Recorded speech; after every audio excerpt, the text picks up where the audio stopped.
Ito ang hardin ng panalangin.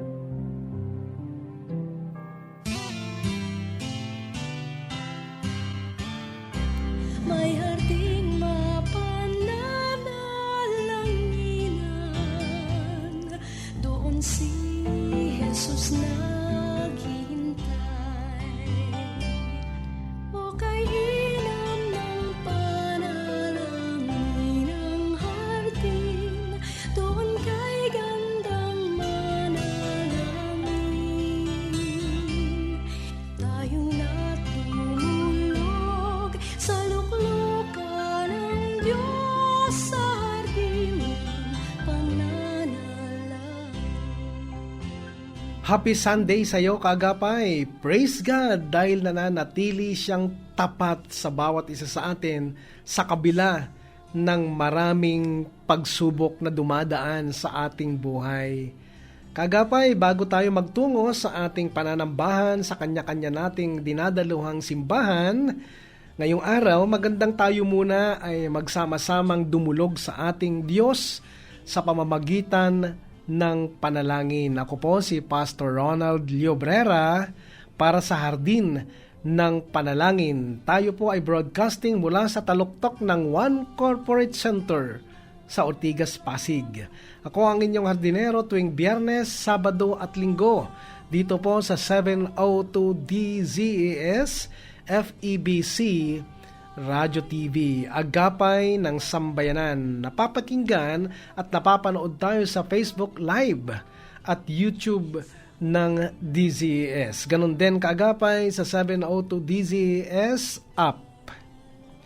Nawa ang araw na ito ay maging puno ng pagpapala at pagkilos ng Diyos. Kaagapay, simulan natin ang ating programa sa isang panalangin. Panginoon, sa oras pong ito muli kami nagpapasalamat sa inyo, isang napakagandang araw, araw ng pagsamba at pagpupuri sa inyo. At bago lamang po kami magtungo, Panginoon, sa aming kanya-kanyang simbahan, hayaan nyo, Panginoon, na kami po ay makapag-devotion, makapanalangin, makalapit sa inyo, Panginoon.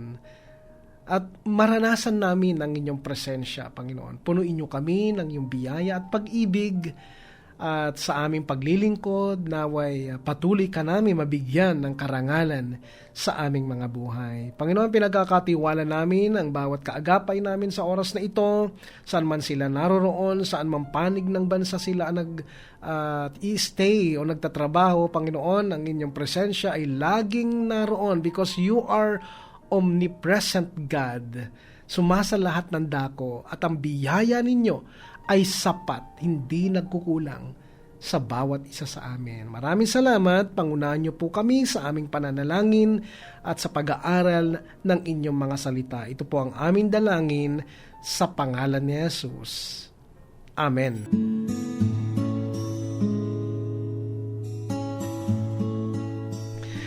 Nagbabalik po ang Hardin ng Panalangin. Ako po si Pastor Ronald Llobrera, ang inyong hardinero tuwing Biyernes hanggang Linggo. Kumusta ka na, kaagapay? Kung ikaw ay may prayer needs, ipadala nyo po sa amin yan at sisikapin namin na yan ay mailapit sa Panginoon. Hindi man namin lahat nababasa on air ang inyong mga ipinapadalang mensahe ng inyong mga panalangin kahilingan. Umasa kayo maging doon sa aming mga personal prayer and devotion ay inilalapit namin ito sa Panginoon at lahat naman yan ay tutugunin ng Panginoon ayon sa kanyang kalooban.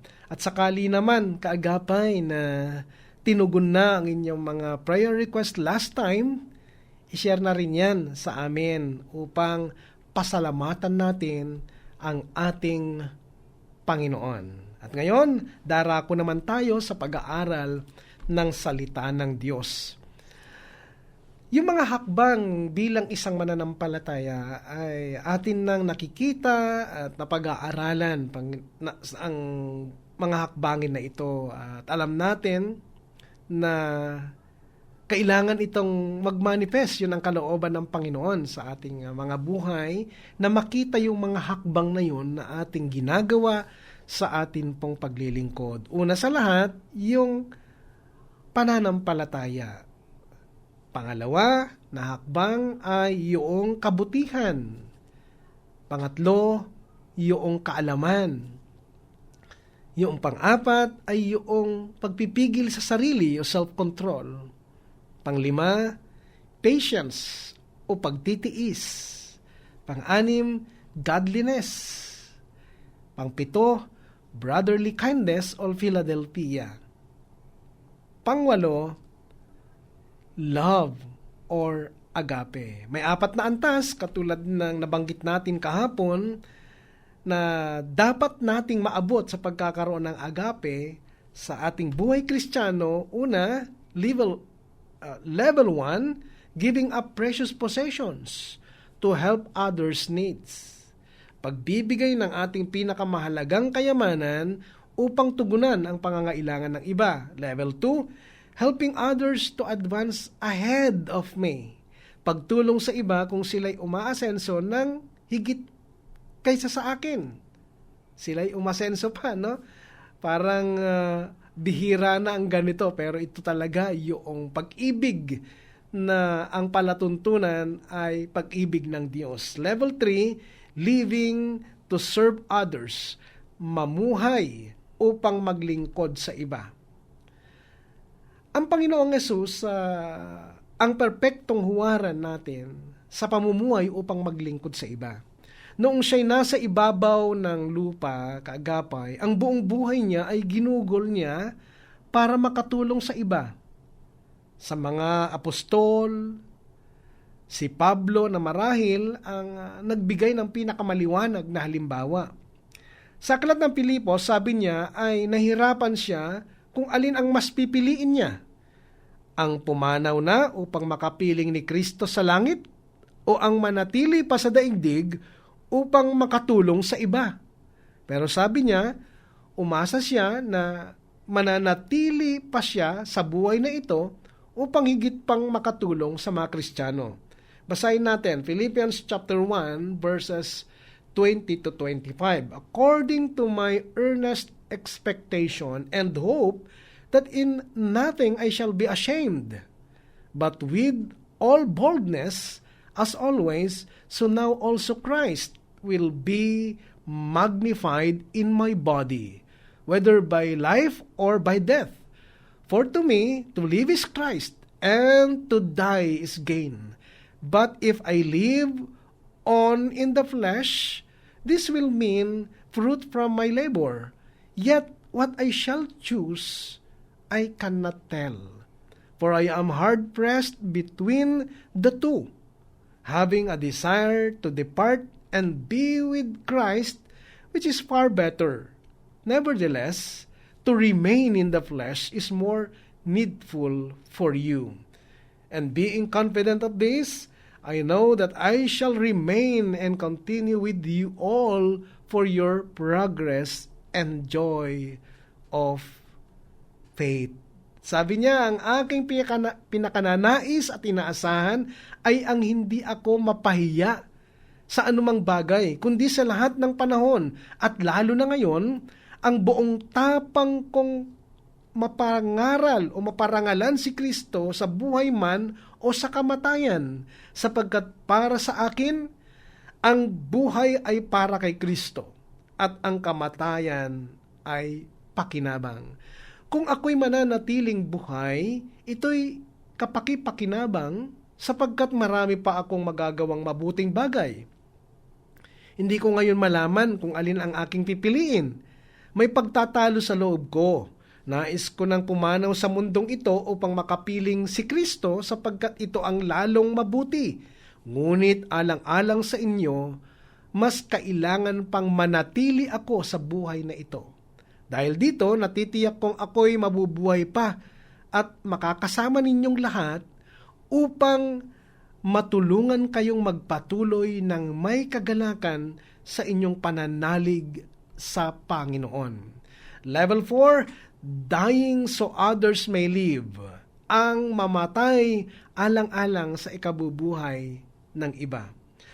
Sa level 4 ay makikita natin ang sukdulang halimbawa ng agape, Kung talagang mahal mo ang iba, handa kang mamatay upang sila mabuhay lamang. Ito ang agape na nag-udyok sa Panginoong Yesus upang ialay niya ang kanyang buhay doon sa krus upang tayo'y magkaroon ng buhay na walang hanggan.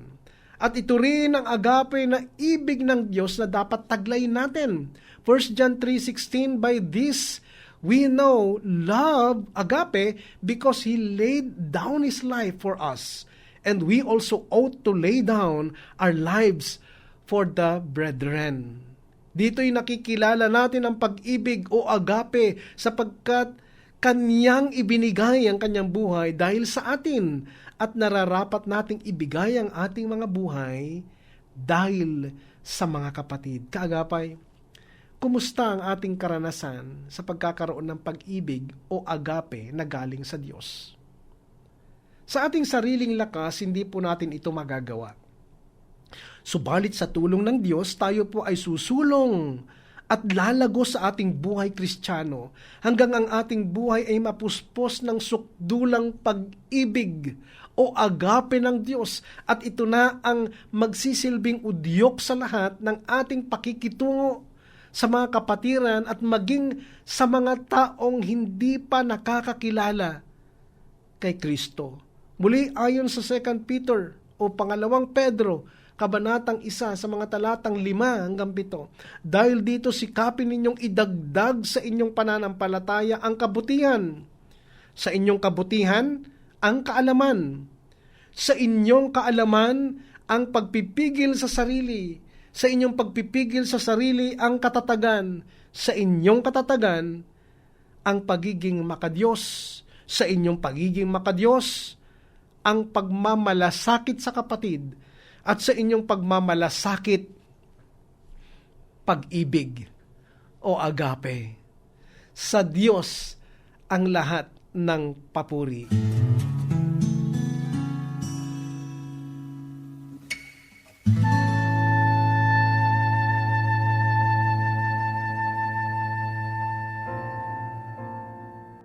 Sa sandaling ito, kaagapay, simulan naman natin ang pananalangin para sa lahat ng mga panalangin kahilingan ng bawat isang kapatid natin o mga kaagapay natin.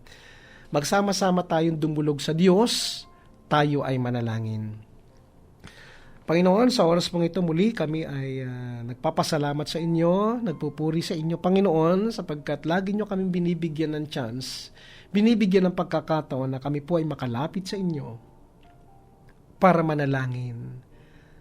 Napakalawak ng inyong biyaya at pag-ibig sa bawat isa sa amin, Panginoon. Katulad po ng aming napag-aralan ngayong araw. Ng inyong pag-ibig ay unconditional. Napakalawak, hindi kayang abutin ng aming kaisipan.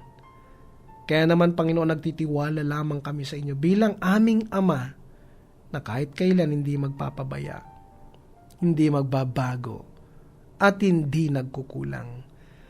Sa oras na ito, inilalapit namin ang aming kapatid na si Joseph Estacio. Ang aming panalangin para sa kanya ay maging normal ang kanyang blood test result, Lord. Tulungan niyo po siya. Pinagpipray din namin si Sister Sylvia Cortez. Ang kanyang panalangin ay fast recovery para sa kanyang kapatid na si Benji. Anuman ang kanyang karamdaman ngayon, si Brother Benji ay nasa Spain. Ingatan niyo po siya at bigyan ng kagalingan. Patuloy ko rin nilalapit, O Diyos, sa oras na ito, si Sister Marlene Rodriguez. Ang kanyang panalangin ay comfort and healing para sa kanyang pamilya. Patuloy din namin pinagpipray si Adelaida Gonzales, Panginoon. Pagalingin niyo po siya sa kanyang sakit sa tuhod. At alam namin, Panginoon, na maging sa kanyang pamilya, sa kanyang anak na mayroong karamdaman din ngayon, ikaw din ang magpapagaling, Panginoon. Pinagpipray din namin si Mami Evelyn Magtunaw, Panginoon. Fast recovery para sa kanyang naranasang stroke, Lord. Ganon din ang aming kamanggagawa at kaagapay na si Pastor ni Kaloy Cao. Ano man ang sitwasyon ni Attorney Kaloy Cao sa oras na ito, Panginoon, alam namin na kayo po, Panginoon, magbibigay sa kanya ng kalakasan at sa lalong madaling panahon, Lord, babalik ang dati niyang sigla physically. Lord, comfort sa family din ni Pastora Gemma Regis sa pagpanaw ng kanilang ama. Aliwin niyo sila at maranasan nila ang inyong pag-ibig sa mga oras pong ito. Amin din pong nilalapit, Panginoon, sa inyo si Aline Uy, Lord. Ang aming dalangin para sa kanya ay matanggap si Alicia o yung kanyang anak sa trabaho doon sa Taiwan at sa pag-aaral ng kanyang anak na ito, Panginoon. Lord, pinagpe-pray ko rin sa iyo si Marie Salverio, Panginoon, healing from stroke, Lord. Ang aming dalangin para sa kanya. Amin din patuloy na ipinagpe-pray si Leonie Lopez, Lord. Healing and guidance po para sa kanyang family, ang kanyang panalangin. Panginoon, maraming salamat sapagkat lagi nyo kaming binibigyan ng pagkakataon na makalapit sa inyong paanan. Lord, pagpalain nyo rin si Mira Flor Dacanay, nawa ma-solve na po yung kondo ng kanyang anak para sa pang-tustos o pagbabayad doon sa mga loans, Lord. Pinagkakatiwalaan ka namin, Panginoon, sa mga panalangin ito. At patuloy ko rin nilalapit sa inyo minsan pa si Pastor Jose Tullios, Lord. Anuman yung ministry na ginagampanan ni Pastor Jose Tullios, Lord, lagi niyo siyang ingatan, lagi siyang pagpalain, Panginoon. Lalo na po yung pagtulong niya sa mga pastors, manggagawa about doon sa mga teachings na pinapadala niya, Panginoon. Lord, i-bless niyo po ang ministry ni Pastor Tullios maging sa kanyang iglesia na pinagpapastoran. Patuloy ko rin nilalapit sa inyo si Sister Ana Victoria Tutel, Lord, at ang buong Tutel family dyan po sa Middle East. Anumang sitwasyon ang pinagdadaanan nila, alam namin, Panginoon, ang katagumpayan ay mararanasan nila. Yaman din lamang na sila po ay nagtitiwala sa inyo. Lord, I declare blessings sa kanyang pamilya. Ganun din, Panginoon, amin laging inaalala si Brother Engineer Romeo David, na noon pa ay naglilingkod na sa inyo, tumutulong na dito sa FEBC. Lagi niyo siyang iingatan, lalo na po ang kanyang physical body, Lord. Maraming salamat sapagkat alam namin na kayo po ang patuloy na nagbibigay ng katugunan sa lahat ng aming mga panalangin. Maraming salamat sa mga nakaraang panalangin na tinugon niyo na po, Panginoon. Ipinagpapasalamat namin ito, Lord. Ang biyaya ninyo ay lagi namin nararanasan. Kayo po, O Diyos, ay mapagmahal na Ama na kahit kailan hindi nagbabago sa aming mga buhay. Panginoon, sa araw na ito, bago po kami magtungo sa aming mga simbahan, ngayon pa lang ay ihanda nyo na po kami, Panginoon. Lalo na po yung mga gagamitin ninyong tatayo sa stage, Lord, sa pulpit, Lord. I-bless nyo sila, palakasin nyo sila, pagpalain nyo po sila. Pinagpe-pray ko po ang aming bahay panambahan dyan po sa Muzon, sa San Jose del Monte City, Panginoon, ang TLGR Church, o the Lord of Grace and Righteousness Church.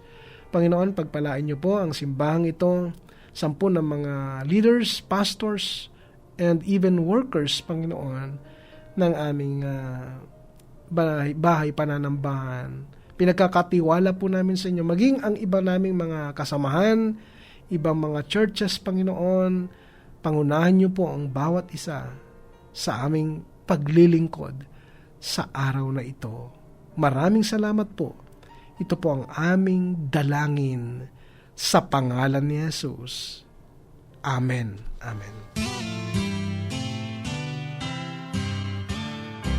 May harding mapananalangin Mga kaagapay, magkarinigan muli tayo mula Biyernes hanggang Linggo sa radyo, online at dito sa Channel 185 sa Signal. Ito'y sa pakikipagtulungan ng GCTV.